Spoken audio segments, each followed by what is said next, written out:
Le 5e évangile, conférence de Samael Aounouéor, partie 1, psychologie gnostique révolutionnaire.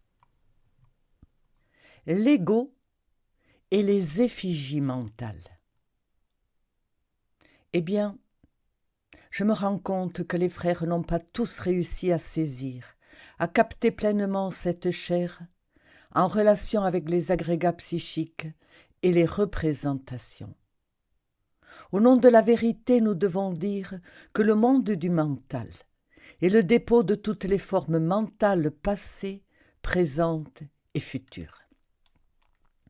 Le monde du mental naturel ou universel doit donc être étudié à fond, en profondeur, si nous voulons comprendre quelque chose sur l'ego et sur les représentations. Beaucoup de frères n'ont pas pu voir clairement la différence qui existe entre l'ego et les représentations. Nous avons dit de manière emphatique que les agrégats psychiques, tous ensemble, constituent ce qu'on appelle l'ego. Chaque agrégat psychique est la très vive personnification d'un défaut de type psychologique. Nous avons dit qu'à l'intérieur de chaque agrégat existe un certain pourcentage de conscience intime. Nous avons précisé qu'en désintégrant ces agrégats, nous libérons la conscience. Nous avons donné des techniques à suivre.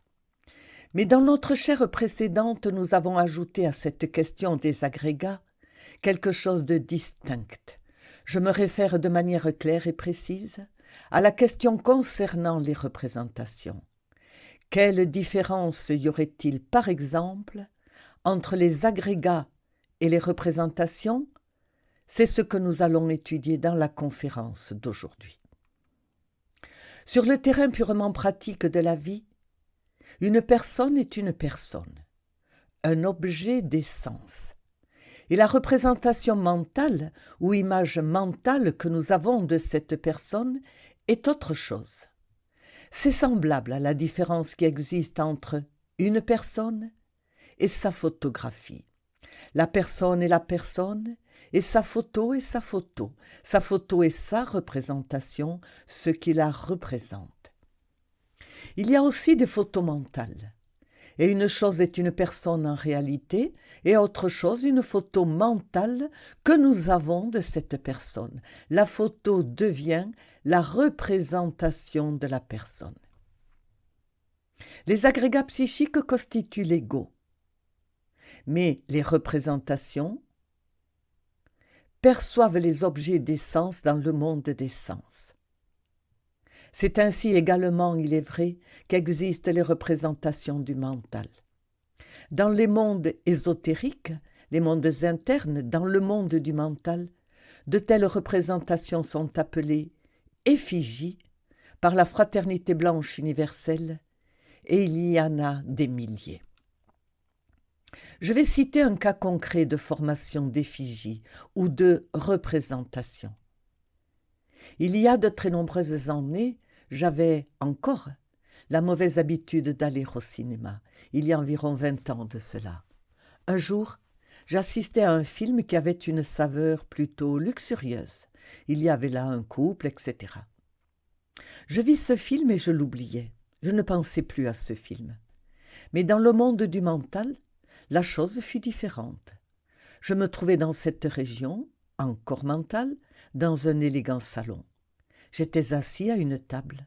Près de moi, il y avait aussi une dame très élégante. Et c'était celle-là même que j'avais vue dans le film. Les mêmes traits du visage, la même façon de marcher, de parler, etc. De toute évidence, je me trouvais devant une représentation du mental. Une représentation de ce personnage sur l'écran qui était resté déposé dans mon corps mental. Je fis une rencontre, disons, de type amoureux avec cette dame mentale qui n'était rien d'autre qu'une représentation. De toute évidence, j'avais commis une erreur très grave. J'avais créé cette représentation, cette effigie. Soudain, je me vis obligée de descendre dans le monde astral. Ensuite, Je me retrouvais dans un grand temple, devant un grand maître et un groupe de maîtres. Je me rappelle encore, bien que cela soit arrivé il y a 20 ans, que cet adepte me donna une note écrite de sa main et une lettre. Je la lus et elle disait « Retirez-vous immédiatement du temple, mais avec inari », c'est-à-dire en conservant le feu sacré. Puisqu'il n'y avait pas eu de fornication à proprement parler, ni rien de ce style, mais juste un certain aspect érotique, c'est tout. Le cœur passablement attristé, je compris mon erreur. Je me dirigeai vers la porte d'entrée de ce grand temple, mais avant de sortir, je résolus de m'agenouiller sur un prie-dieu qui se trouvait là près de la porte. Je demandai pardon. Aussitôt celui qui m'avait apporté la note, ce n'était pas moins que le gardien du temple en personne, s'avança à nouveau et il me dit « Monsieur, on vous a ordonné de vous retirer, obéissez. » Eh bien, c'est que je désire parler avec le vénérable. Maintenant, vous ne pouvez pas, monsieur, ce sera possible plus tard. En ce moment, il est occupé à examiner quelques effigies, entre parenthèses, je vous dis, représentation. Il ne me resta plus d'autre solution que de me retirer de ce temple, et je revins directement, le cœur très attristé, à mon corps physique. Une fois dans ce véhicule dense, je me concentrai sur le Christ en demandant pardon. Je reconnus l'erreur d'être allé voir ce film. Je compris que j'avais fabriqué une effigie avec le mental et je priai le miséricordieux de me représenter l'épreuve. Je fus entendu, car j'avais dans le cœur une véritable compunction. Et la nuit suivante, encore mentale, je fus conduit au même endroit, à la même table, aux mêmes chaises devant la table et devant la même dame qui n'était rien de plus qu'une représentation de type mental. Quand allait commencer le même flirt que la nuit précédente, je me rappelai mon intention de m'amender. Je dégainai d'un seul coup mon épée flamigère et je la traversai. Je traversai cette dame mentale avec l'épée. Ensuite, je la désintégrai parce que c'était une forme mentale. La lame de l'épée me permit de la pulvériser, de la réduire en cendres rapidement. Ayant achevé ce travail, je descendis à nouveau dans le monde astral. Je pénétrai à l'intérieur de mon corps astral. Une fois en possession de ce véhicule, je me rendis à l'intérieur d'un grand temple, le même que celui de la nuit précédente. On me reçut alors avec allégresse, on me fit fête, on me félicita, et ultérieurement mon Bouddha intérieur ou Bouddha intime m'instruisit en profondeur. Il m'amena en corps mental dans les salles de cinéma pour me montrer ce que sont de telles salles. Alors je vis qu'elles étaient toutes remplies de larves, de représentations, créées par les spectateurs même des films, des formes mentales déposées dans ces antres de magie noire. Le Bouddha intérieur m'instruisit sur tous les dangers qu'impliquait le fait d'aller au cinéma. Il me dit qu'au lieu d'aller au cinéma, je devais me mettre à repasser mes vies antérieures. Tel il m'en fit même repasser certaines pages. Ensuite il prit une épée, la brisa ainsi et me dit « Voilà ce qui peut arriver, la perte de ton épée, si tu continues à te rendre dans ces antres de magie noire. » Je lui dis « Seigneur, je ne retournerai plus dans ces antres, et je n'y suis plus jamais retourné. » Ainsi donc, beaucoup d'années ont passé sans que je n'y sois jamais retourné. Je confesse néanmoins, parce que je ne peux pas tricher avec moi-même, qu'une fois on passait un film sur la fin du monde, un film sur Michel de Nostradamus. Bon, et je dis, ceci ne me semble pas mauvais. Il s'agit de Nostradamus, des temps de la fin, et j'y suis allé. Il s'agissait de Nostradamus et de ses centuries. Je ne sais pas si vous connaissez quelque chose à ce sujet. Je l'ai trouvé très sain. Mais je n'eus pas de reproche cette fois, parce que le film que j'étais allé voir était sur Nostradamus, sur les centuries, écrites par Nostradamus et ses prophéties. Je ne me suis pas risqué à y retourner, car il m'aurait immédiatement tiré les oreilles pour m'être mêlé des affaires d'autrui. De sorte donc que je ne suis jamais retournée voir les films de ces gogos ou ceux qui ont beaucoup d'érotisme, beaucoup de luxure et toutes ces choses, à l'exception de celui sur Nostradamus, c'est tout. De toute façon, je reconnais que c'est dangereux d'entrer dans ces antres, parce qu'il y a une multitude de larves, qui ne sont rien de plus que des formes mentales, des représentations de personnes, de bandits, de voleurs, etc., c'est-à-dire de tout ce que les spectateurs ont vu sur l'écran. Ainsi, au nom de la vérité, je vous dis que les agrégats psychiques sont une chose et que les représentations en sont une autre. Les défunts perdent en général beaucoup de temps dans le devachan. À vous, je ne peux pas nier que le devachan ne soit pas un lieu de félicité, de bonheur et de paix. Mais malheureusement, les figures dans le devachan qui rendent la vie agréable et plaisante aux défunts sont éphémères. Ce sont de simples représentations vivantes des membres de leur famille, de leurs parents, de leurs amis qu'ils ont laissés sur la terre. En un mot, les formes du devachan, ces représentations ou effigies vivantes, sont de nature illusoire. C'est pour ça que je dis qu'ils perdent beaucoup de temps dans le devachan. Mais par ailleurs, ils sont heureux, contents. Ils se sentent accompagnés par leurs êtres chers qu'ils ont laissés sur la terre. Ils ne se rendent pas compte, loin du monde, que ce qui les remplit de félicité, ce ne sont que de simples effigies mentales. S'ils s'en rendaient compte, eh bien, ce devachan perdrait tout intérêt pour les défunts. Dans le mental de chacun de nous vivent beaucoup de représentations de nos amis, des membres de notre famille, de nos parents, de nos proches, etc.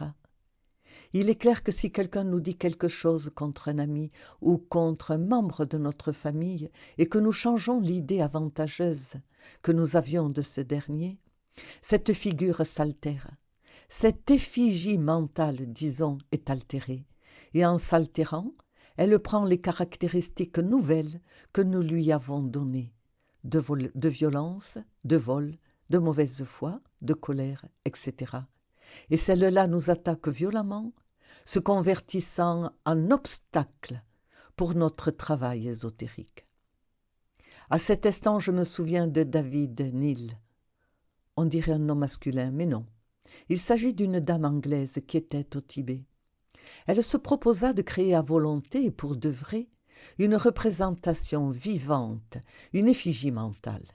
Et elle lui donna à cette figure la forme d'un moine tibétain, mais elle alla jusqu'à obtenir la cristallisation et la matérialisation de ce moine.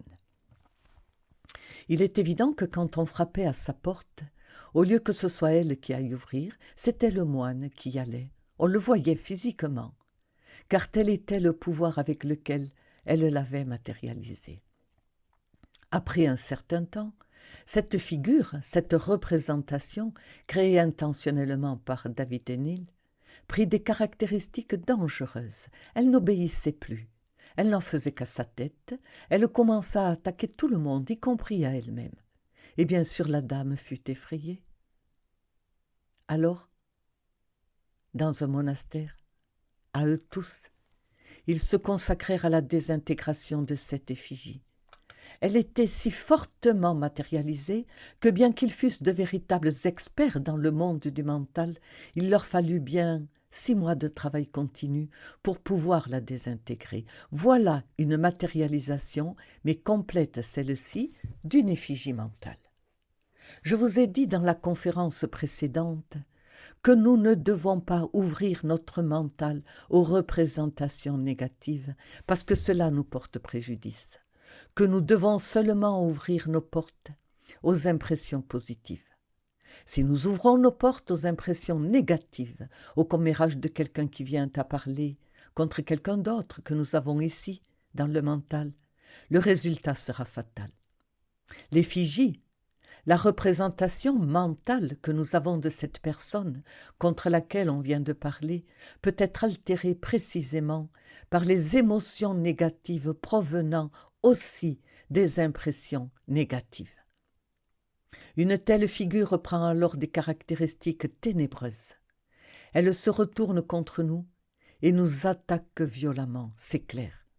Nous portons une multitude de représentations, et naturellement, si l'une d'elles vient à changer, elle se convertit en un ennemi intérieur, en plus de ceux qui existent déjà.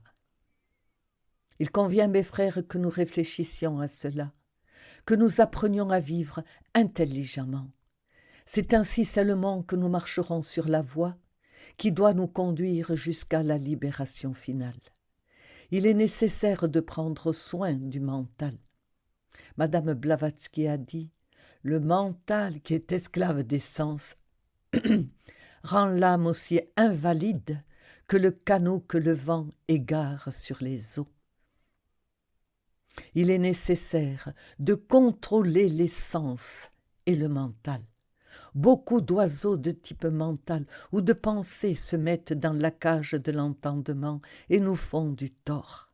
Je me réfère aux représentations négatives. Maintenant, vous comprendrez mieux ce que je suis en train de dire, qu'il faut contrôler les sens et le mental. Vous marchez dans la rue et soudain vous voyez dans un coin une revue pornographique. Vous vous mettez à la regarder avec un peu d'obscénité et le résultat, c'est la création d'une nouvelle représentation mentale. Cette nouvelle représentation est un oiseau de mauvais augure qui se met dans la cage du mental pour causer des dégâts et fortifier les émotions négatives et la luxure. C'est pourquoi les sens doivent être contrôlés. Malheureusement, les gens oublient qu'ils doivent contrôler les sens et le mental, et c'est très grave. Au lieu de lire des revues pornographiques, ce qui ne conduit à rien, si ce n'est à la création de nouvelles effigies mentales, mieux vaut étudier les livres de la connaissance, les saintes écritures, etc. Il n'y a pas de doute que le véritable savoir initiatique se convertit en feu et pour finir, en pouvoir. À propos de la sagesse, qui est tant reliée au mental, je crois comprendre, mes chers frères, qu'il existe une antithèse. Je me réfère à cette culture de type intellectuelloïde avec laquelle on nous alimente pendant la période scolaire. Il est certain que cette culture qu'on nous donne depuis la maternelle, dans les écoles primaires, au collège, au lycée, à l'université, arrive à nous causer des dommages épouvantables. Je qualifierais une telle culture de magie noire de la pire espèce, parce que ce type de culture, que m'excusent ici les frères universitaires, comme XX, et enfin les frères qui ont beaucoup d'études dans la tête, je me réfère à tous, moi y compris, et je reconnais que moi aussi je suis passé par ces fameuses écoles de l'éducation primaire et secondaire et tout cela, n'a plus aucune relation avec les différentes parties de l'être. Bien au contraire, elle est fatalement en relation bien sûr avec les 5 cylindres de la machine et elle les dénature. C'est le centre intellectuel qui reçoit les pires dommages. Ensuite, les centres émotionnels, moteurs, instinctifs et sexuels. De sorte que ces 5 centres de la machine humaine étant dénaturés, compte tenu du type d'alimentation qu'ils reçoivent durant l'âge scolaire, ils ne détectent plus les ondes du cosmos et de l'univers, ils se coupent des divines harmonies de l'espace infini et bloquent les sens de manière exorbitante. De tout cela résultent les fripons de l'intellect qui tiennent actuellement le monde en disgrâce. Ils gouvernent tous les pays de la terre dans cet âge noir du Kali-Yuga. Nous connaissons bien l'état si désastreux dans lequel se trouve actuellement l'humanité. À vous, je confesse sincèrement que j'ai été un très mauvais étudiant et cela ne me fait rien. On m'a mis quantité de zéros. Je vous jure que je suis très content de tous les zéros qu'on m'a mis comme notation. Sans tous ces zéros maintenant, les 5 cylindres de ma machine organique seraient assez fondus, assez brûlés. Mais elles me paraissent arides, toutes ces études des petites écoles primaires, du collège, du lycée, etc. Je bâillais terriblement pendant les cours. Le comble fut quand le professeur de grammaire m'attrapa par les cheveux et me flanqua à la porte. Grâce à Dieu, béni soit Dieu. S'il n'en avait pas été ainsi, comment serait ma vie actuellement avec les 5 cylindres de la machine brûlés? Là-bas, à Guadalajara, on m'a donné le titre de docteur. Je sais qu'ils l'ont fait avec de très bonnes intentions, mais parole d'honneur, cela ne me plaisait pas. Je me sens heureux comme je suis. Mes chers frères, la véritable sagesse est la sagesse occulte, qui, elle, comme je vous l'ai dit, se convertit en feu réel, en feu véritable qui brûle, universel. Je veux que vous compreniez que le feu est réellement un élément inconnu pour les intellectuels. C'est un élément dont personne ne connaît l'origine. Nous frottons une allumette et alors il se produit du feu. Quelqu'un pourrait nous dire que c'est le produit de la combustion. Ce n'est pas ça. Avant qu'une telle combustion n'existe, le feu existait à l'intérieur du bras pour que ce dernier puisse bouger, c'est évident, et après la combustion en soi du feu. Mieux, je dirais qu'avec le frottement de l'allumette ou de ce phosphore, la substance qui contient le feu à l'état latent est détruite. Alors c'est quand on détruit l'enveloppe dans laquelle se trouve le feu à l'état latent que la flamme jaillit à sa surface. Nous autres, ce qui nous intéresse réellement, ce n'est pas le feu physique, mais la signature astrale du feu, c'est-à-dire le feu du feu, la flamme de la flamme.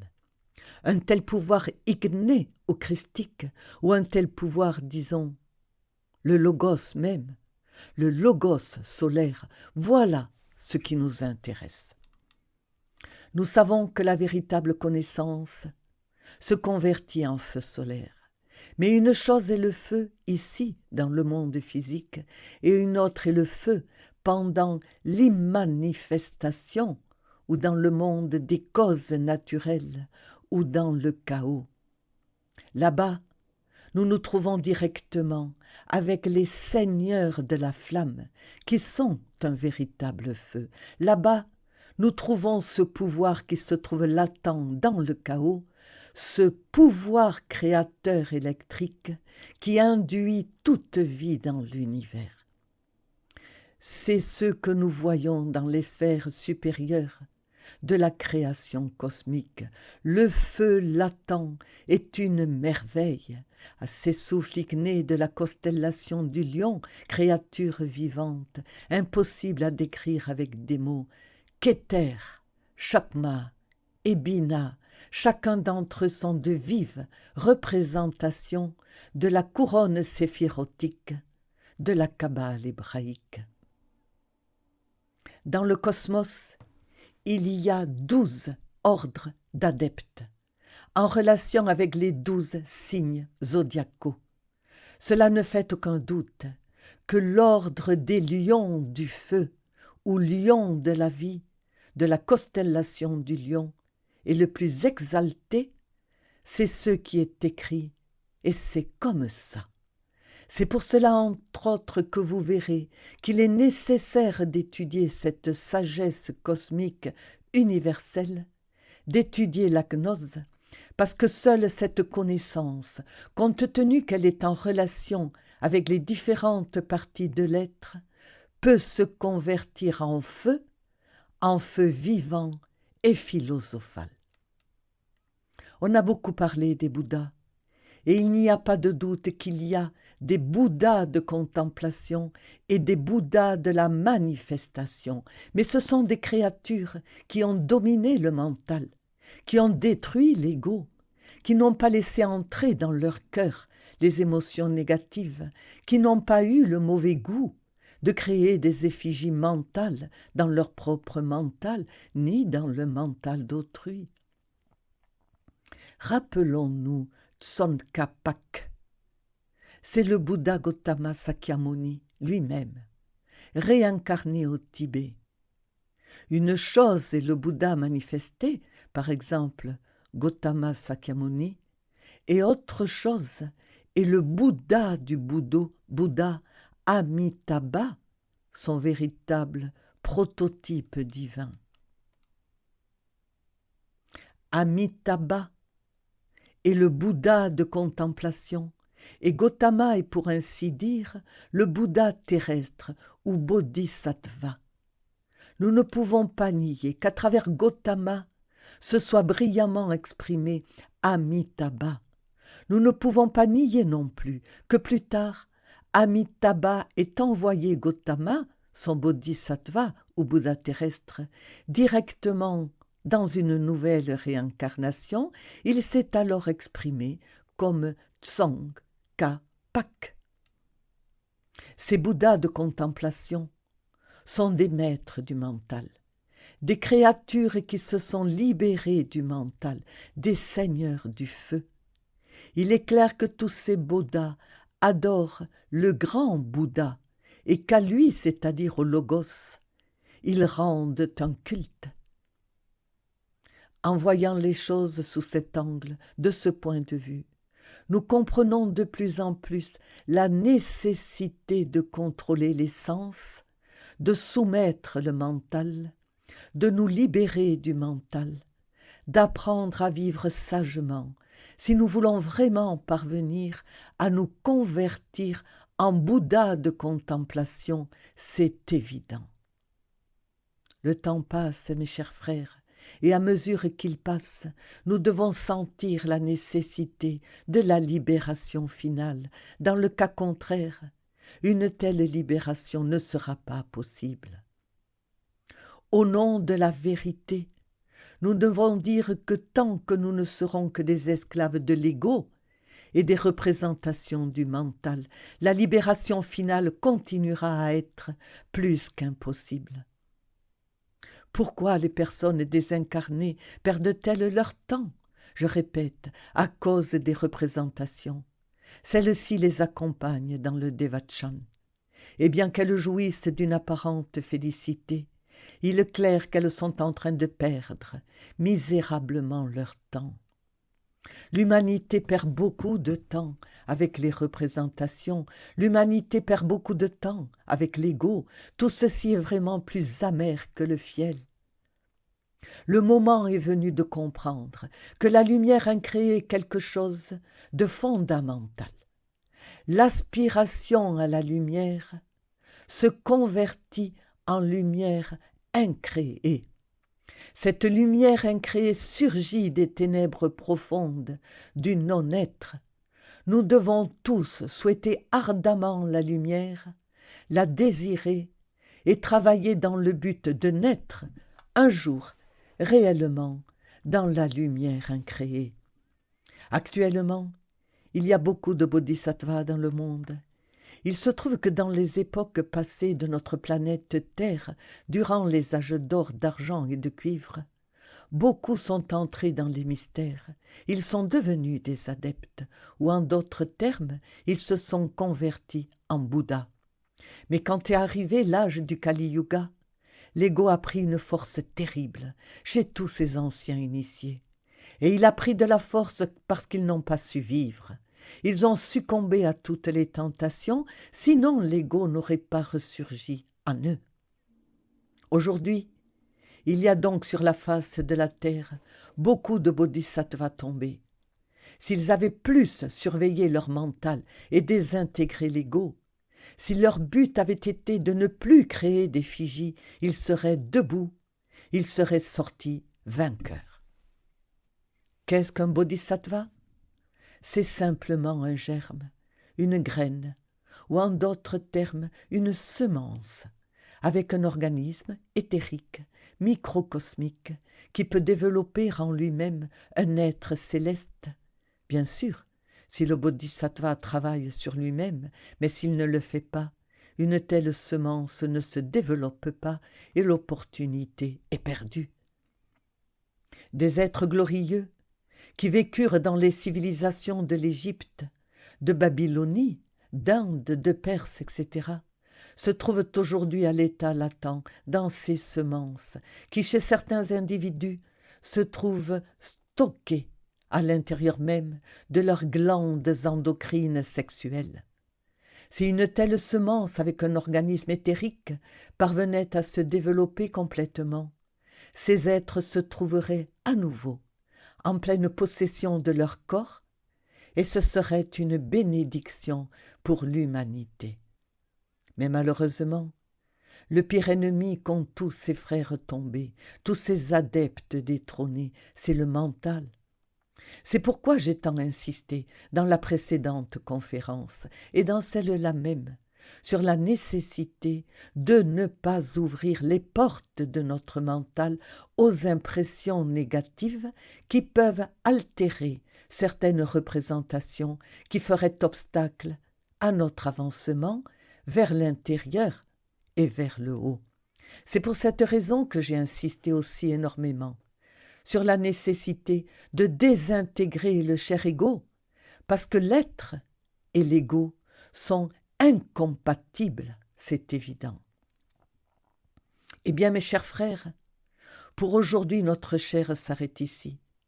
J'espère que vous réfléchirez très sincèrement, et je crois que maintenant, en effet, avec cette explication, vous avez pu comprendre cette question des effigies mentales ou des représentations déposées dans le monde mental. Avant de terminer cette chaire de troisième chambre, je donne la liberté de parole afin que ceux qui n'ont pas compris posent des questions et puissent le faire, comme je vous l'ai dit, avec confiance. Question. Maître, il y a une question. Les effigies retournent-elles quand l'ego revient dans une nouvelle matrice ou se désintègrent-elles comme la personnalité? Le maître. Les effigies peuvent se maintenir pendant quelque temps jusqu'à ce qu'elles s'affaiblissent petit à petit. Parfois elles retournent. Elles ne retournent pas toutes les fois et elles s'affaiblissent peu à peu. Quand on perd de l'intérêt pour telle ou telle effigie ou représentation, elle ne peut plus se nourrir et elle se dissout. Une autre question? Question. Je ne comprends pas cette question des sphinx. Maître, je ne suis pas en train de parler de sphinx, mais d'effigie. Question. Maître, on se fait des images et des représentations bonnes et mauvaises, n'est-ce pas, maître? Ces bonnes représentations forment-elles aussi des effigies? Le maître. Bien sûr qu'il y en a. Il y a des représentations ou effigies qui peuvent être positives ou négatives, mais ce ne sont que de simples formes mentales. Quand on apprend à vivre d'instant en instant, la possibilité de créer de telles formes s'arrête, se termine, mais si on vit uniquement dans le temps, les effigies finissent aussi par se créer continuellement dans le temps. Question. Les effigies heureuses, maître, les positives, faudrait-il aussi les éliminer? Maître, les unes comme les autres ne sont que des figures fugaces, vaines, mayaviques, qui n'ont aucune véritable réalité, et par conséquent, il vaut mieux les désintégrer. Question. Alors, en définitive, les effigies négatives ne sont-elles pas celles qui nous portent le plus préjudice? Maître, évidemment c'est ainsi. C'est elles qui nous font le plus de tort. Mais il pourrait arriver qu'une effigie positive, supposons qu'elle concerne un grand ami, soit altérée, parce que nous avons prêté l'oreille, par exemple, à des ragots sur lui.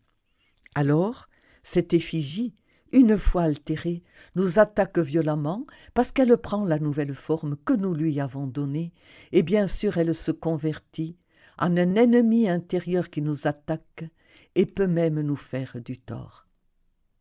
Question. Maître, j'ai compris que la différence entre une effigie, une représentation et l'ego, c'est que l'ego tient à embouteiller une portion d'essence intime et non pas la représentation. Est-ce correct? Maître, c'est correct. Dans la représentation, il n'y a aucune essence embouteillée. Dans l'ego, par contre, il y a l'essence embouteillée. Question. Vénérable maître, quand l'effigie est la conséquence d'un ego, par exemple la vanité de se croire un bon gnostique, est-ce une représentation qui peut par conséquent embouteiller une partie de l'essence? Maître. Eh bien cela change la chose. Si on a la vanité de se croire un bon gnostique, c'est dû au moi de la vanité. Il n'y a là aucune effigie, il n'y a là aucune représentation. Ce qui arrive simplement, c'est qu'on se prend pour la maman des poussins ou le papa de Tarzan. C'est tout. Question. La méthode pour éliminer le moi psychologique, on va plus ou moins l'assimiler jour après jour à travers la pratique. Maître, mais a-t-on besoin d'une autre méthode pour éliminer les effigies? Maître. Eh bien, similia similibus curantur, ou il y a autre chose qui dit « ce qui est en haut est comme ce qui est en bas ». C'est au moyen de la puissance flamigère des armes de Vulcain que nous pouvons désintégrer l'ego qui est si pesant. Parce qu'il y a des égos de 96 lois, il y en a de 48, de 24 et jusqu'à 12. Il y a aussi des égos de 96 multipliés par 1, par 2, par 3, par 4, par 5, par 6, par 7, par 8 et 9. Et cependant nous les désintégrons au moyen du travail avec la technique de la forge des cyclopes dans la forge incandescente de Vulcain. À plus forte raison une représentation. Pour désintégrer une représentation, on n'a pas besoin d'autant d'efforts. Il suffit d'un petit peu d'attention et d'un seul travail qu'on fait dans la forge. Question. Juste avec la compréhension elle-même? Maître, c'est tout. Je n'ai eu besoin que d'un seul travail avec la flamigère pour désintégrer cette effigie qui avait eu son prototype dans une salle de cinéma. Question. Que faire de ces effigies que nous avons depuis l'enfance, qu'on a depuis des années et qui soudain nous viennent en mémoire et nous rappellent le meilleur? On se met à revoir ces choses qu'on n'avait pas vues depuis 10 ans. Maître. Bon. Il semble que tu sois en train de confondre les rubans téléoginos avec les représentations. Question. Non, je parle d'une représentation qu'on a eue il y a de nombreuses années. On a vu par exemple un film quand on était petit et cette image est restée gravée en nous. Maître. Ah bon, si c'est ça alors tu le connais. Le procédé est le même. C'est le même qu'on utilise pour détruire l'ego. Il n'est pas nécessaire de travailler autant pour pouvoir désintégrer une représentation. Elle devient poussière en quelques secondes. Question. Vénérable maître, en fonction de quoi l'homme fabrique-t-il des représentations? Est-ce la conséquence de ses agrégats psychiques? Est-ce que ça a quelque chose à voir avec l'état dans lequel se trouve notre mental? Ou est-ce que c'est parce que nous n'avons pas créé un mental? Ou bien est-ce la conséquence peut-être de l'organe condartisseur? À quoi est dû le fait que nous créons des représentations? Maître. Bon, eh bien, au sens, parce qu'il est évident que les formes pénètrent à travers les sens pour arriver au mental et qu'elles restent déposées là, sous forme de représentation. Un Bouddha, par exemple, est une créature qui n'a pas de représentation. C'est pour ça que c'est un Bouddha, parce qu'il ne porte pas de représentation dans le mental, ni positive ni négative. C'est pour ça que c'est un Bouddha. Il est intégral, unitotal, illuminé. Il a, disons, développé en lui-même la lumière incréée, il l'a autoréalisée en lui-même. Question. Vénérable maître, vous avez dit qu'il y a des représentations positives et négatives. Question. Par exemple, on sait si on sait qu'une personne est malade et qu'on la visualise qu'elle est déjà guérie, complètement guérie, cela nous oblige-t-il à créer des effigies et de quelle manière est-ce que cela nous influence? Maître, eh bien, cette représentation qu'on utilise pour que cette personne guérisse est une représentation positive. Mais après qu'on l'ait utilisée pour que cette personne guérisse, il faut la désintégrer. Dans le cas contraire, elle reste là, gênant le mental. Question. Vénérable maître, est-ce que les représentations ont quelque chose à voir avec l'imagination mécanique? Maître, quand les représentations surgissent mécaniquement, il est évident qu'elles sont en relation avec l'imagination mécanique. Mais quand elles surgissent de façon intentionnelle, comme dans le cas cité ici par notre sœur, il est indubitable alors qu'il s'agit de l'imagination consciente qu'elle a contribué à former une représentation. Question. Nous avons parlé, vénérable maître, des représentations que nous pouvons faire des autres personnes. Mais réellement, pouvons-nous aussi créer des représentations de nous-mêmes? Maître, on peut créer autant de représentations qu'on veut. David Nil a créé la représentation d'un moine tibétain. 6 mois ont été nécessaires ensuite pour la désintégrer. Donc c'était bien dangereux. Par conséquent, avec son mental, on peut faire ce que l'on veut. Question. Vénérable maître, pourriez-vous me donner un exemple d'une représentation que nous pourrions créer nous-mêmes? Maître. Bon, si tu imagines que tu es, eh bien disons, un surhomme, alors il est clair que si tu te figures être un surhomme, plein de pouvoir et de majesté, tu fais une représentation positive de toi-même ou pleine d'orgueil ou de ce que tu veux. Mais on peut aussi créer des représentations négatives. On peut créer avec son mental des représentations positives ou négatives, c'est clair. Question. Maître, les incubes et les succubes sont-ils une variété d'effigies?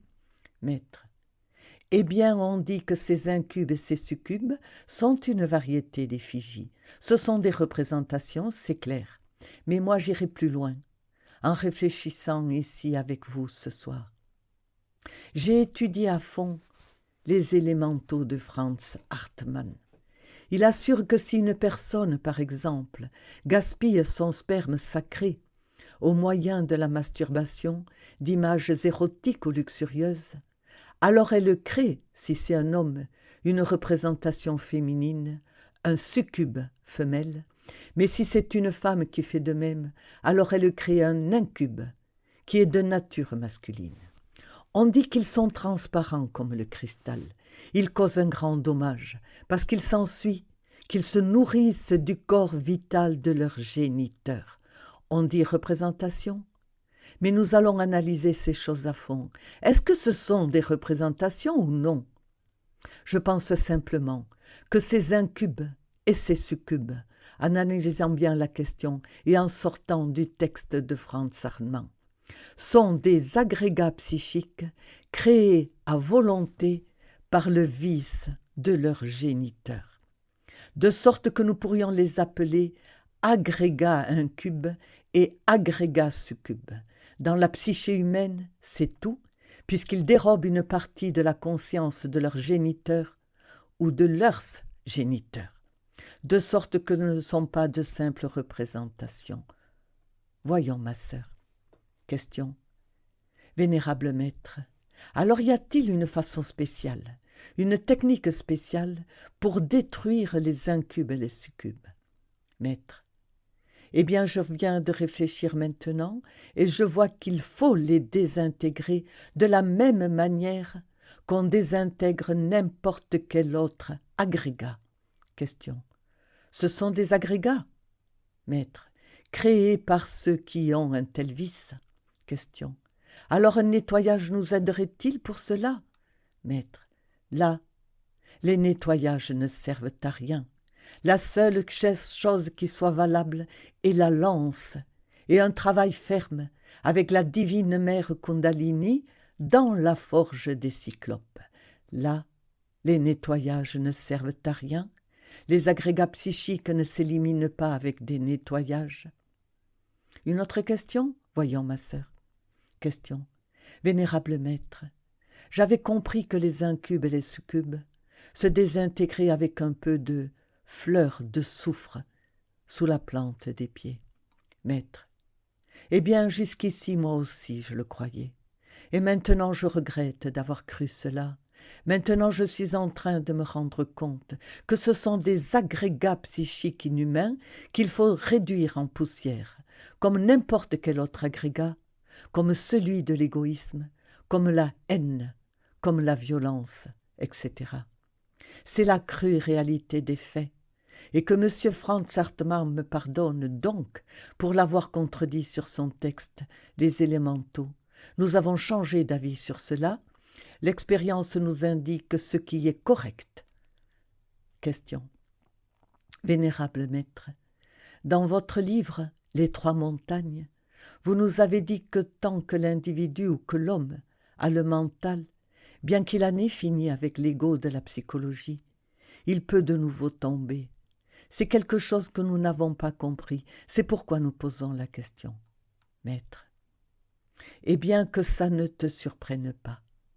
Il est évident que si un Bouddha a désintégré son ego, mais que ce Bouddha, par exemple, tombe dans le vice de la fornication, de l'adultère, qu'il renverse le vase d'Hermès, simplement l'ego surgit à nouveau en lui, il ressuscite. Mais ce n'est pas un ego neuf, il est vieux, il ressuscite de ses propres cendres, tel l'oiseau phénix de la mythologie. Question. Oui, mais la question est, s'il est déjà mort en lui-même, pourquoi tombe-t-il à nouveau vénérable?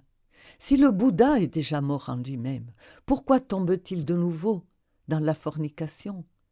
Maître, parce qu'il en a le droit. Il peut faire de sa vie ce qu'il veut. S'il a envie de tomber, il tombe. S'il lui vient à l'idée de descendre, alors il descend, ce sont ses affaires. Car nous avons entière liberté pour tout. Nous avons la liberté de travailler, la liberté de vivre, la liberté de souffrir et de pleurer, et pour tout, il y a la liberté dans la vie. Toute cette armée d'Élohim créateurs n'est-elle pas tombée par hasard dans la Lémurie? Oh, nous avons chuté, parce que moi aussi dans la Lémurie je suis descendu. Et pourquoi l'avons-nous fait? Eh bien je l'ai fait parce que d'autres l'ont fait. Ça c'est une réponse vraiment très idiote, mais j'ai suivi le mouvement. Nous sommes tous tombés, nous les anciens pitris de la terre-lune, jusqu'au vieux Neptune. Eh bien lui aussi est tombé. Qu'ensuite nous nous soyons relevés, que nous ayons beaucoup pleuré, crié pour pouvoir nous relever, c'est vrai, mais à cette époque, nous sommes tombés.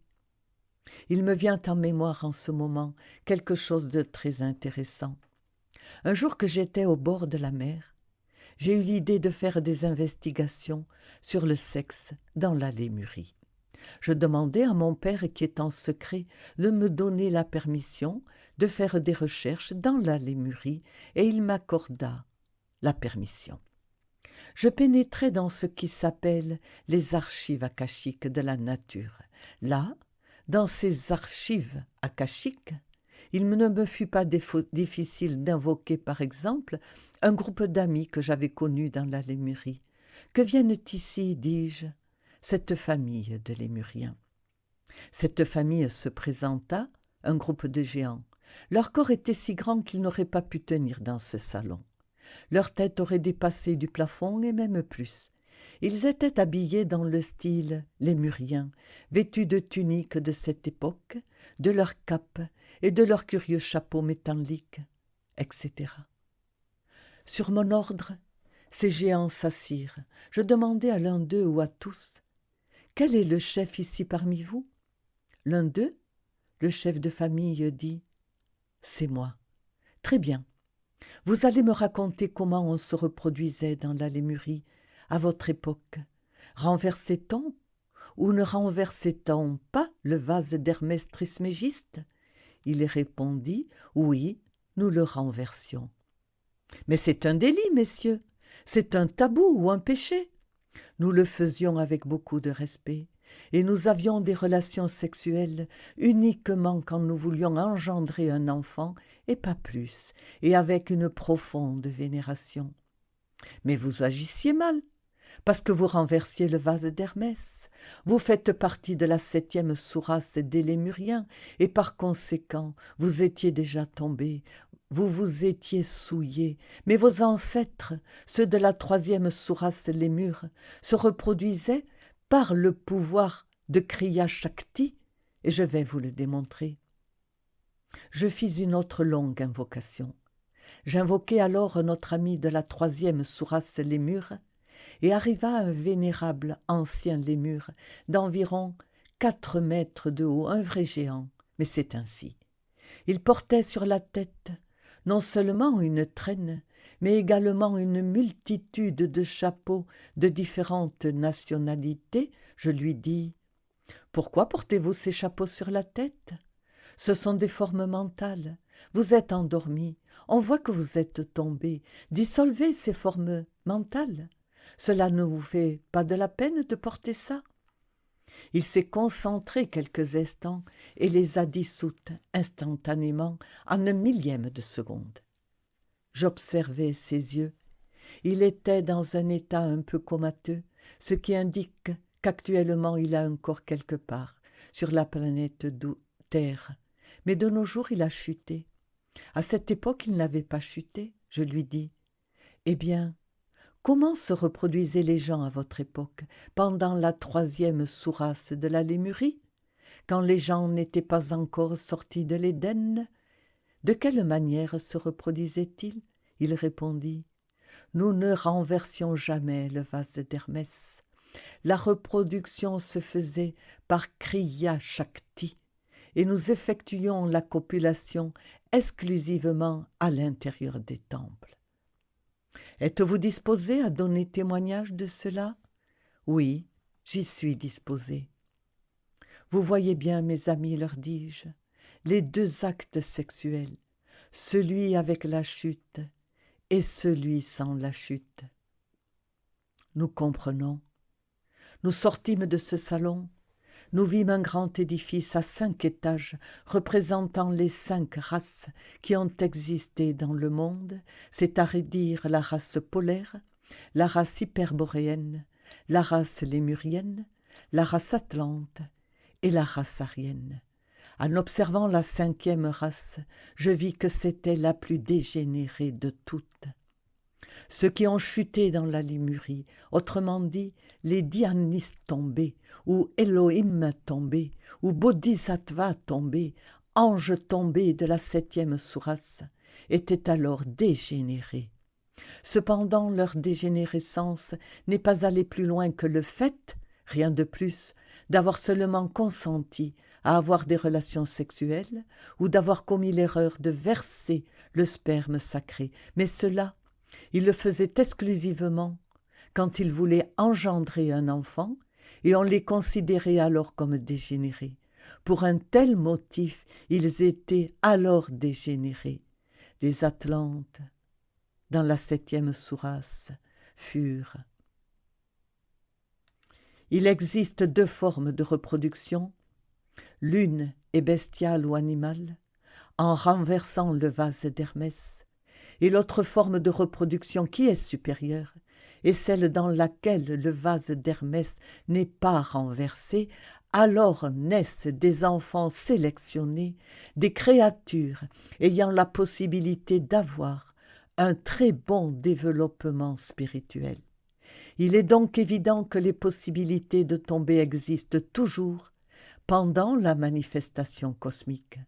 C'est seulement dans l'absolu que de telles possibilités cessent d'exister, mais le sexe en lui-même n'est jamais négatif, bien sûr en lui-même. Tout dépend de l'usage qu'on en fait. Dans la mythologie grecque, on nous parle clairement d'une trimurti divine, Chaos, Gaïa et Eros, Eros étant l'Esprit Saint, de sorte qu'Eros est le 3e logos, la force érotique.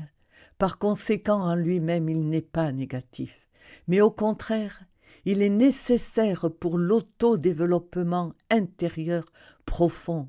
Il est irremplaçable. Eros en lui-même est divin, car il est le troisième logos. Il est l'Esprit Saint. Ce qui est mauvais, ce n'est pas précisément Eros, mais la luxure. Et celle-ci se trouve dans le mental. C'est pour ça qu'on a dit clairement, le mental qui est esclave des sens rend l'âme aussi invalide qu'un canot que le vent égare sur les eaux.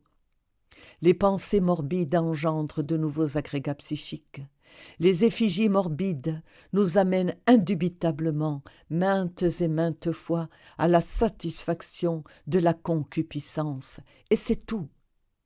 Une autre question, mes frères? Question. Maître. Cela arrive de la même façon que la personnalité pourrait cohabiter avec les choses et les personnes, ou comme une photographie et son maître respectif. Ainsi donc, une effigie est une espèce de photographie vivante de quelque chose ou de quelqu'un, et elle est déposée dans le mental. C'est tout. Voyons, mon frère? Question. Maître, nous avons compris parfaitement l'idée des effigies ou des représentations mentales. Elles cessent d'exister au moment même où l'on voit les choses en soi. Quand il n'y a pas de représentation de quelque chose ou de quelqu'un, c'est parce que nous vivons d'instant en instant. En voyant les choses en soi, alors on ne se fait plus de représentation parce qu'on est éveillé.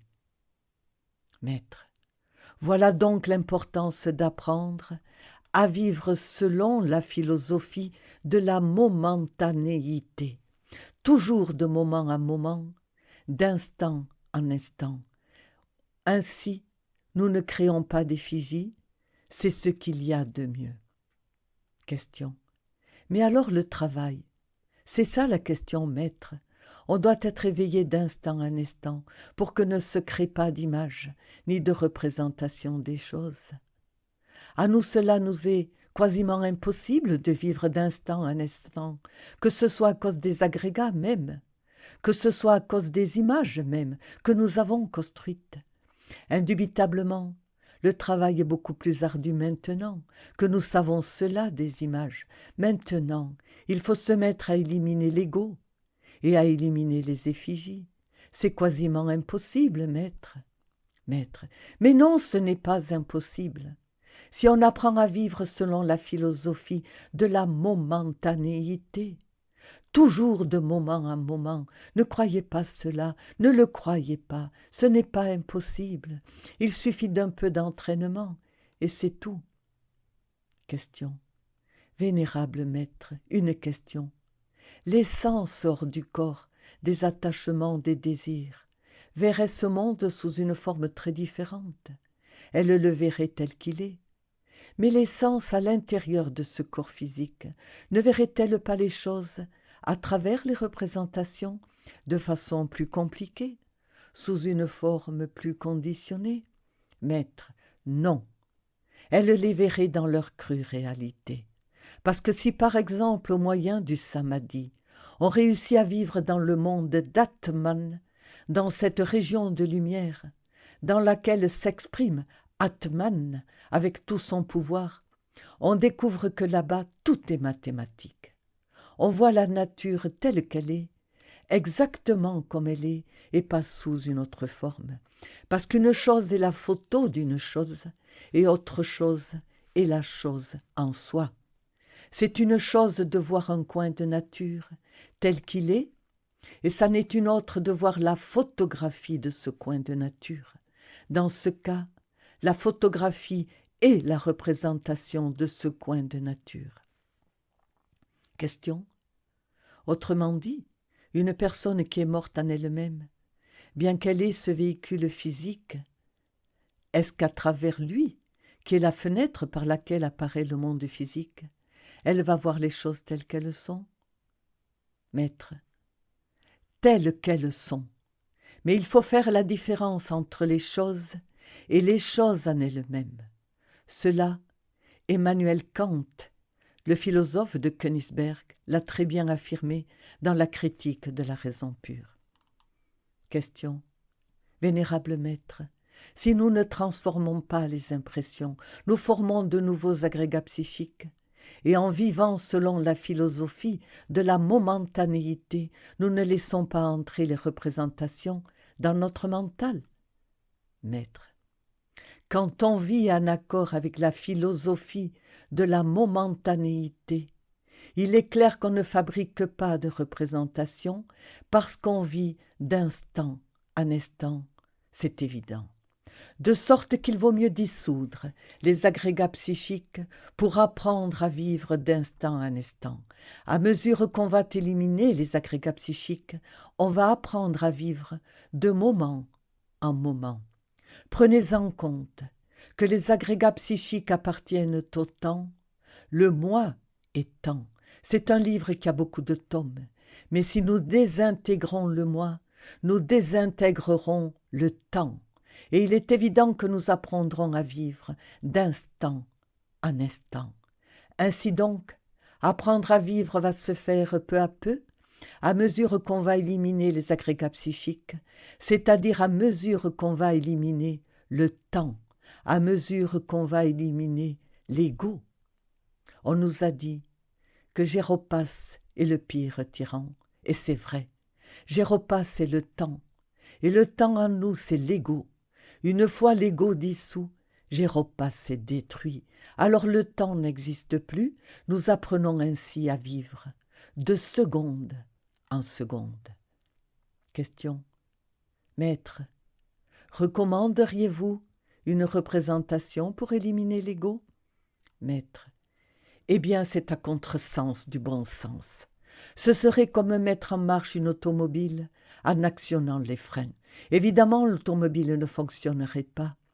Utiliser une représentation pour dissoudre l'ego, c'est comme... Cela ne fonctionne pas en termes concrets. Cela ne fonctionne pas, parce que pour dissoudre l'ego, il n'y a aucune représentation qui serve.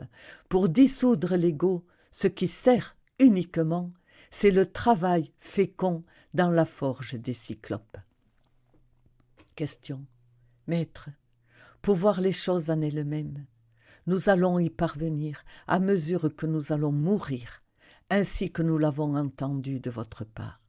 Pour voir l'ego en lui-même, non pas une représentation de l'ego, non pas un ego inexistant, imaginaire, non, mais tel qu'est l'ego. Nous avons besoin de le voir en lui-même, autrement dit, de le voir dans un moment de momentanéité. On le voit avec le sens supérieur, avec cette émotion supérieure, avec l'imagination supérieure qui nous permet de l'expérimenter. C'est l'unique façon de faire mourir véritablement cet ego, parce que la pratique de la mort du moi devient stérile au moment même où nous ne voyons pas l'ego tel qu'il est, sinon nous faisons une représentation de l'ego. Maître, eh bien disons que ceci est simplement un jeu du mental, parce qu'en réalité, vraiment, nous ne pourrions pas, nous autres, voir l'ego en lui-même, si on n'a pas développé le sens de l'auto-observation psychologique. C'est seulement en développant ce sens qu'il est possible de voir l'ego. Voir l'ego comme une représentation, ce serait tomber dans un cercle vicieux, une sorte d'auto-tromperie.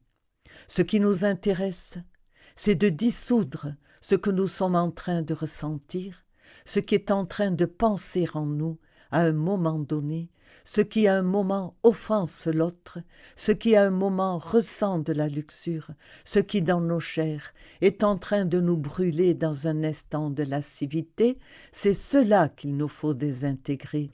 Nous avons besoin d'être pratiques. Il ne s'agit pas de fabriquer des représentations de l'ego, mais de nous auto-observer psychologiquement en nous-mêmes et de le désintégrer. Question. Vénérable maître, en ce qui concerne le sens de l'auto-observation, est-ce qu'il y a une quelconque relation directe avec les centres supérieurs de la machine organique? Maître. Eh bien, il est évident que les centres supérieurs de la machine humaine, en eux-mêmes, sont dénaturés, précisément par l'éducation reçue, de sorte que ces centres de la machine humaine, nous devrons les épurer, et c'est pourquoi précisément le travail de l'autoréalisation intime de l'être est si difficile. Il y a deux choses qui nous portent préjudice, qui empêchent l'autoréalisation de quelqu'un. Je veux me référer précisément à la fausse éducation reçue, comme je l'ai dit, à l'âge scolaire, et à l'hérédité. Notre père terrestre et notre mère terrestre avaient certaines habitudes, certaines coutumes, erronées ou non erronées, mais ils en avaient.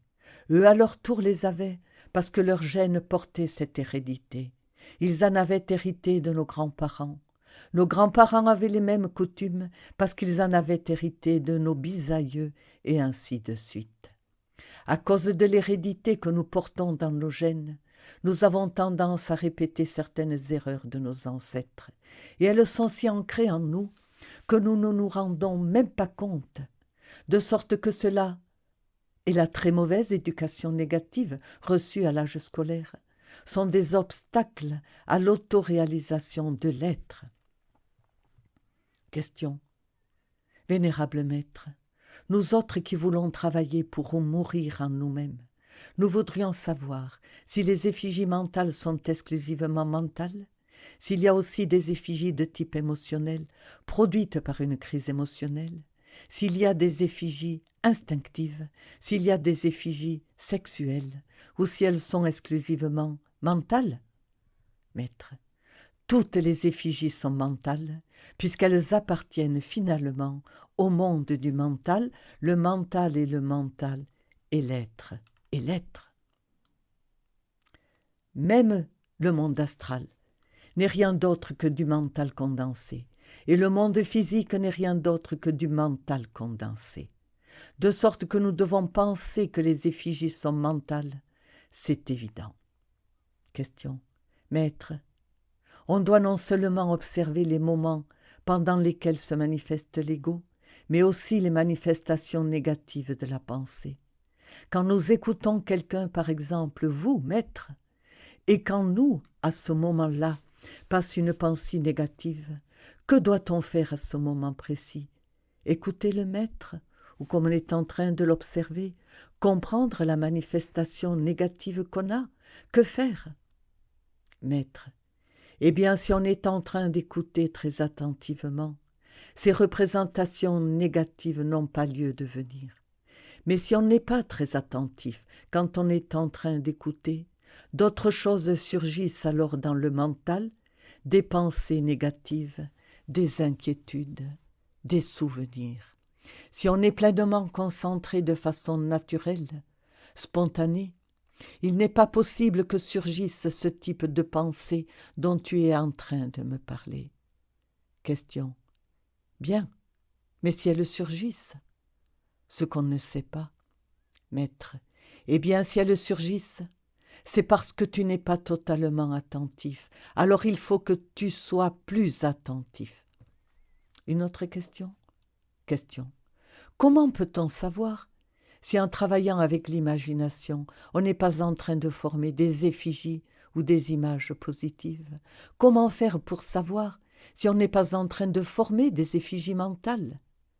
Maître. Eh bien, l'endormi est endormi, que va-t-il savoir? Éveille-toi et après tu sauras. C'est la crue réalité des faits. Un endormi est endormi, que va-t-il savoir? Il faut s'éveiller, voyons mon frère. Question. Vénérable maître, en parlant des impressions et en les mettant en relation avec le raffinement du sacrement de Rome, quand une personne pratique l'alchimie ou la transmutation et qu'elle s'identifie avec la sensation éprouvée par le corps, le magnétisme, est-ce que ces impressions se cristallisent sous forme de moi? Maître, eh bien oui, les impressions négatives peuvent se cristalliser sous forme de moi. Ainsi donc à l'intérieur de nous, il y a beaucoup à explorer et il est important de savoir cela. Donc, si vous pouviez pendant un moment désembouteiller l'essence, vous pourriez alors voir que ces 12 ordres qui existent dans l'univers, dans lesquels se trouve l'ordre du léo, du lion, n'ont pas d'ego, ni ne portent intérieurement de forme mentale ou d'effigie. Ce sont des créatures qui vivent d'instant en instant et qui n'ont jamais le mauvais goût de créer des effigies mentales. Réfléchissez à tout cela. Bien que, mes frères, je crois que la conférence à présent est terminée.